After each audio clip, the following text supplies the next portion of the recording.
Alright, inside this 320 FB Zinger by Crossroads, you have a nice large kitchen countertop with removable sink covers. It's a double basin sink. You do have a pull down kitchen sprayer that switches between a spray and a stream just by hitting the button. You have your residential microwave, works just like your household microwave. Your range vent, you have two switches on it. The first one's just a light switch, and the second one is what turns the fan on. As far as your range goes, you have a bifold glass cover, 3-burner range. To light it, you'll just switch your knob to high and turn your sparker to light it. It's going to work the same with your oven. You'll turn it to the fire picture, push your knob in, and then turn your sparker to light your oven. The button beside your knobs just turns the knob lights on. And then below your range is where your breaker panel and fuse panel is.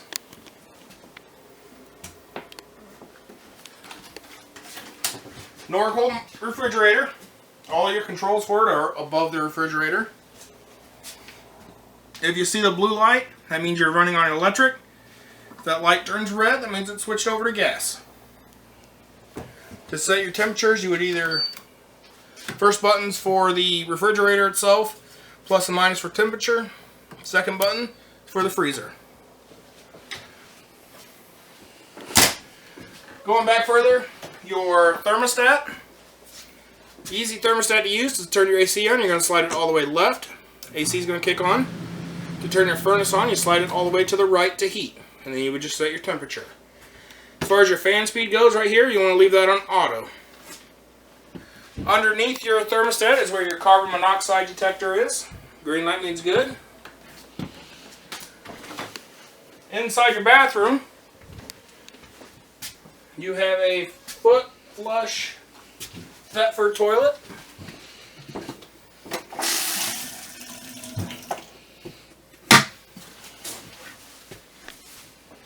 A medicine cabinet. And then above your shower you have your vent fan. You turn the knob to open the vent, and there's a switch up there to flip for the fan.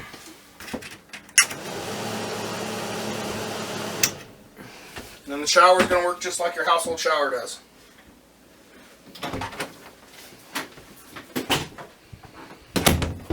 In the bedroom, if you look towards your side wall is where your TV bracket location is. The sticker is where you want your bracket. Then you have your coax and your 110 outlets above it. Your bedroom does have plenty of storage. And you have your vent fan in the bedroom, your vent in the bedroom. This is prepped to have a second AC if you wanted to. Your AC vents are in the ceiling, and your furnace vents are in the floor. You do have storage underneath your bed. Just lift up on the bed.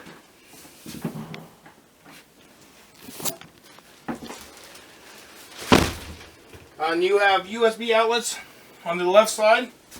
The lights up here you have to turn off manually. They do not work from a switch.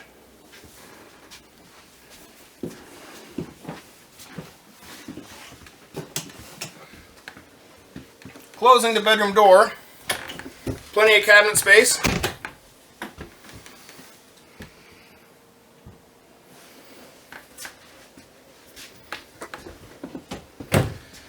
Your dinette booth does lay down into a bed. You just lift your tabletop off and remove the foot, and it sets down on the stiles, the wood pieces here, to finish your bed. You have storage on each side of your dinette. You just open up your doors. Your sofa does lay down into a bed as well, and it has the built-in cup holders. To lay your sofa down into bed, you just lift up on it, and it lays flat. The light switch on the back wall is for the lights above your dinette. And then these lights here are manual. You have to use the switch that's built onto the light itself. Front of the trailer, you have your living room TV bracket location right on the sticker. And then in your left overhead cabinet is where your 110 outlets and coax are. On your coax up here, there is a button to turn on your antenna booster. Your fireplace, you have switches on the fireplace itself right here. And then in your kitchen drawer you have a remote.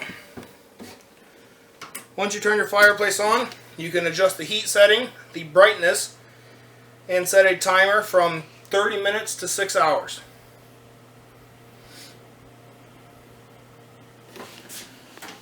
Your radio, you have 2 zones. So zone A is your soundbar system. Zone B is your outside speakers. You can see right here it says A.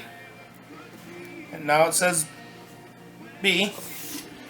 Whatever you have one volume set to, the other is at the same volume. It is also an AM, FM, and Bluetooth compatible system with auxiliary input and USB inputs. Going into the front bunk, again, nice big storage area.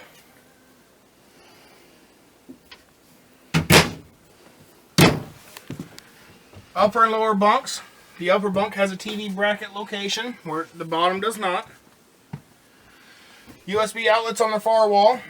And then going down to your bottom bunk, you have 110 outlets down here.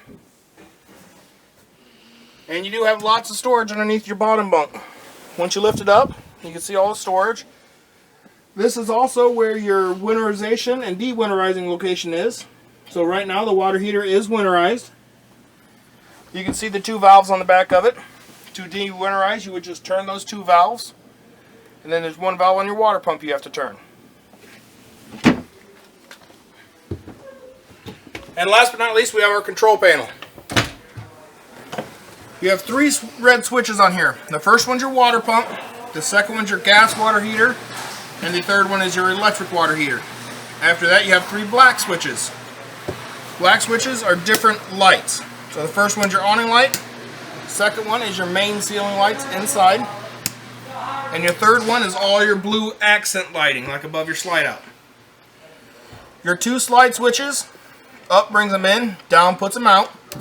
When you hear the popping noise, that's when you know it's either all the way in or all the way out.